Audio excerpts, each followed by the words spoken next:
തിരുവല്ല ശ്രീവല്ലഭ ക്ഷേത്രം.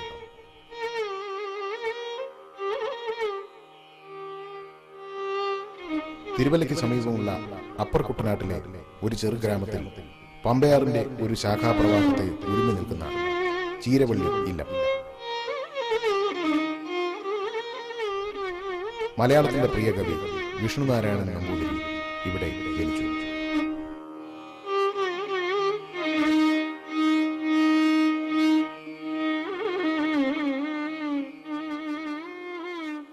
ബാല്യവും കൗമാരവും ഒക്കെ ഏറ്റവും അധികം ചെലവഴിച്ചത് ഈ ചീരവള്ളിയില്ല ഇവിടെ തന്നെയാണ്.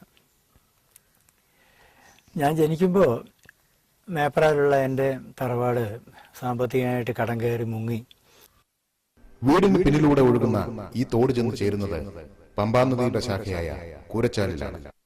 സാറിൻ്റെ കവിതകളിൽ കുട്ടനാടിൻ്റെ ജൈവപ്രകൃതി, പരിസ്ഥിതി, കാർഷിക സംസ്കാരം, ജലവുമായി ബന്ധപ്പെട്ട ജീവിതം ഒക്കെ നിരവധി സ്മൃതി ചിത്രങ്ങളായിട്ടും പ്രതീകങ്ങളായിട്ടും ഒക്കെ വരുന്നുണ്ട്.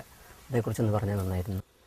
ജലജീവികളാണ്, ജലജന്തുക്കളെന്നാണ് ഈ കുട്ടനാട്ടുകാരെ പണ്ട് കളിയാക്കി പറയാറുള്ളത്. ഇപ്പോൾ ഇവിടുന്ന് 5 മൈൽ നടന്ന് ചങ്ങനാശ്ശേരിയിൽ സെൻറ്റ് ബർക്കമൻസ് കോളേജിൽ പഠിച്ച് വീണ്ടും ഈ പാടം വഴി തന്നെ വള്ളപ്പോൾ കടത്ത് കടന്നിട്ടും അല്ലാത്തപ്പോൾ ഇറങ്ങി കയറിയും നീന്തിയൊക്കെ ഇങ്ങനെ വന്നിട്ടുള്ളവരാണ്. ഇപ്പോൾ ഇവിടുന്ന് എനിക്ക് അവരുടെ അടിയന്തരത്തിന് പോകണമെങ്കിൽ ഞാൻ സാവിത്രിയെ വള്ളത്തിലിരുത്തി കൊണ്ടുപോയി അടിയന്തരം കഴിഞ്ഞ് തിരിച്ചു കൊണ്ടുവരും. അങ്ങനെ ട്രാൻസ്പോർട്ടേഷൻ ഇതുവഴിയാണ്. ഈ തോട്ടിലൂടെ ആയിരുന്നു. കാരണം അമ്മ 5 മക്കളെ പ്രസവിച്ച കുട്ടിയില്ലാതെയായിട്ട് 6ാമത് പ്രസവിച്ച കുട്ടിയാണ് ഞാൻ. പക്ഷെ 6ാമത് ഈ കുട്ടി വേണമെന്നുള്ള അമ്മയുടെ ഡിമാൻഡ് തിരുവല്ല അമ്പലത്തിൽ വാതിൽമാടത്തിൻ്റെ മുമ്പിൽ ചെന്ന്, അന്ന് അത്രയും സ്ത്രീകൾക്ക് പോകാൻ പറ്റുള്ളൂ, മുമ്പോട്ട് പോകാൻ വയ്യ, അവിടെ ചെന്ന് കമഴ്ന്ന് കിടന്ന് ഭഗവാനുമായിട്ട് പരാതിയും പരിദേവനും ശകാരവും ഒക്കെ പതിവുണ്ടായിരുന്നു. അതിലൊന്ന്, ഇവിടെ കുട കയറാൻ ഒരു ഉണ്ണി വേണം, അത് വേണ്ടെന്നാണോ തീരുമാനം എന്നിങ്ങനെ ഭഗവാനോട് ഡയലോഗ് ചോദിക്കും. അത് ഞാൻ പറഞ്ഞല്ലോ, കുടുംബ പശ്ചാത്തലം. ഞങ്ങൾ ഇവിടുത്തെ കാരാഴ്മക്കാരായിട്ടാണ് ഗോകർണത്ത് നിന്ന് പെരിഞ്ചല്ലൂർ, പയ്യന്നൂർ വരാനും പയ്യന്നൂരിൽ നിന്ന് ഇവിടെ വരാനും ഒക്കെ കാരണം തിരുവല്ലാടുപ്പിൻ്റെ മേശാന്തി സ്ഥാനമാണ്. നേത്രാവതിയിൽ നിന്ന് ഇവിടം വരെയുള്ള യാത്രകളാണ്. അതെ, അത് മുടങ്ങാതിരിക്കണം എന്നുള്ള അമ്മയുടെ ഉത്കടമായ ആഗ്രഹമാണല്ലോ. ഒരു കുട്ടി ഉണ്ടാകുക എന്നുള്ള ആ മോഹത്തിൽ കൂടുതൽ ഈ ഒരു ഡയമെൻഷൻ പുതിയ രീതിയിൽ പറഞ്ഞാൽ അത് അമ്മയുടെ ആഗ്രഹത്തിന് പേരിൽ ഇങ്ങനെ ഒരു വംശ ദൗത്യം ഉണ്ട്. സാർ മാതൃഭൂമി പണ്ടെഴുതി വായിച്ചിട്ടുണ്ട്, ഈ ഇല്ലത്തെ വിഷ്ണു അമ്മാവൻ സാറിനെ വളരെയധികം സ്വാധീനിച്ച വ്യക്തിയാണെന്ന്. അദ്ദേഹത്തിൻ്റെ സ്വാധീനത്തെക്കുറിച്ചൊന്ന് പറഞ്ഞാൽ നന്നായിരുന്നു. എൻ്റെ അച്ഛൻ്റെ അമ്മാവനാണ് അദ്ദേഹം. ഈ നമ്മളിപ്പോൾ ഇരിക്കുന്ന ഈ ഇല്ലം അദ്ദേഹത്തിൻ്റെ തറവാടാണ്. പെരിയമന അമ്മാത്ത്. പെരിയമന എന്ന് ഞാൻ ഇപ്പോഴാണ് പറയുന്നത്, അമ്മാത്തെന്നേ പറയാറുള്ളൂ, അച്ഛൻ്റെ അമ്മാത്തായതുകൊണ്ട് അങ്ങനെ പഠിപ്പിച്ചിട്ടുള്ളൂ. വിഷ്ണു അമ്മാവനാണ് ഒരു നിലയ്ക്ക് ഏറ്റവും അധികം സ്വാധീനിച്ചിട്ടുള്ള, എനിക്ക് ഏറ്റവും അധികം സ്വാധീനം തോന്നിയിട്ടുള്ള വ്യക്തി അദ്ദേഹമാണ്. കുട്ടിക്കാലം മുതൽ എനിക്കറിയാം. എനിക്ക് 50 വയസ്സാകുന്നവരെ അമ്മാവനുണ്ടായിരുന്നു. എൻ്റെ കൂടെ തിരുവനന്തപുരത്ത് നിന്ന് അമ്മാവൻ താമസിച്ചിട്ടുണ്ട്, ഇവിടെ തന്നെ ഉണ്ട്. അമ്മാവൻ പ്രധാനമായിട്ട് ഇത് സംസ്കൃതം പറഞ്ഞു തന്നിട്ടുണ്ട്. അതിൽ കൂടുതൽ ദ്വിവേദിയായിരുന്നു അമ്മാവന്.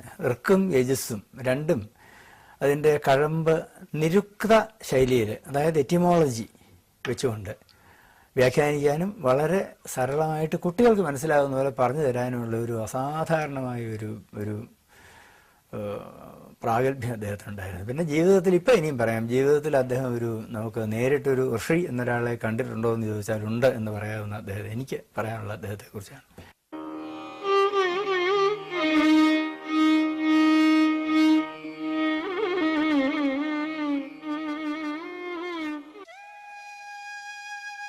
വിഷ്ണുനാരായണൻ നമ്പൂതിരിയുടെ കാവ്യ വ്യക്തിത്വത്തിന്റെ വികസനത്തിൽ മറ്റൊരു ദേശം കൂടി പ്രധാന പങ്ക് വഹിച്ചിട്ടുണ്ട്.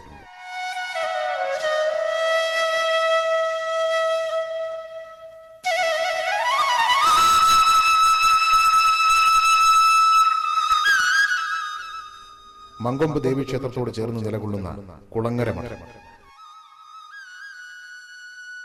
ബാല്യകൗമാര ദിനങ്ങളിൽ തന്റെ അവധിക്കാലം കവി ഇവിടെ ചെലവഴിച്ചിരുന്നു. കുട്ടനാട്ടിലെ വൈദിക പണ്ഡിതരുടെ സംഗമ കേന്ദ്രമായിരുന്ന മഠത്തിൽ കുംഭകോണത്തു നിന്നും കാഞ്ചീപുരത്തു നിന്നും ഒക്കെ വേദജ്ഞർ വന്നു ചേർന്നു. വിനോദത്തിനായി നടത്തിയ കവിത ചൊല്ലലും ശ്ലോകം ചമക്കലും മറ്റും അദ്ദേഹത്തിലെ കാവ്യാഭിരുചി വളർത്താൻ സഹായിച്ചു. സർ, കുട്ടനാട്ടിലെ ഒരു പ്രധാന വിദ്യാകേന്ദ്രവും ഒരു ഗുരുകുലമെന്ന് വിശേഷിപ്പിക്കാവുന്ന സ്ഥലവും സാംസ്കാരിക കേന്ദ്രവും നിരവധി വൈദിക പണ്ഡിതന്മാരൊക്കെ വന്നു കൂടുന്ന സ്ഥലവും കഥകളിക്കാരും ഒക്കെ വന്നു ചേരുന്ന ഒരു സ്ഥലമാണ് ഈ കുളങ്ങര മഠം. അപ്പോൾ ഈ കുളങ്ങര മഠത്തിലെ ഒരു ബന്ധുഗ്രഹമാണല്ലോ സാറിൻ്റെ. അപ്പോൾ ഇവിടുത്തെ അവധിക്കാലത്തെ താമസമൊക്കെ സാറിൻ്റെ സാഹിത്യാസ്വാദനത്തെയും കാവ്യജീവിതത്തെയൊക്കെ എത്രമാത്രം പോഷിപ്പിച്ചിട്ടുണ്ട്? വളരെയധികം. ഈ കുളങ്ങര ഇല്ല, ഇപ്പോൾ നമ്മൾ സംസാരിക്കുന്ന ഈ അങ്കണം, ആ അങ്കണത്തിലെ സാഹിത്യ പഞ്ചാനനൻ പി കെ നാരായണപിള്ള ഇവിടെ വന്ന് കൊച്ചമ്മാവനുമായിട്ട് ശ്ലോകം ചൊല്ലാനും വെടി പറയാനും ഇരുന്ന പാരമ്പര്യമുള്ള ഒരു സ്ഥലമാണിത്.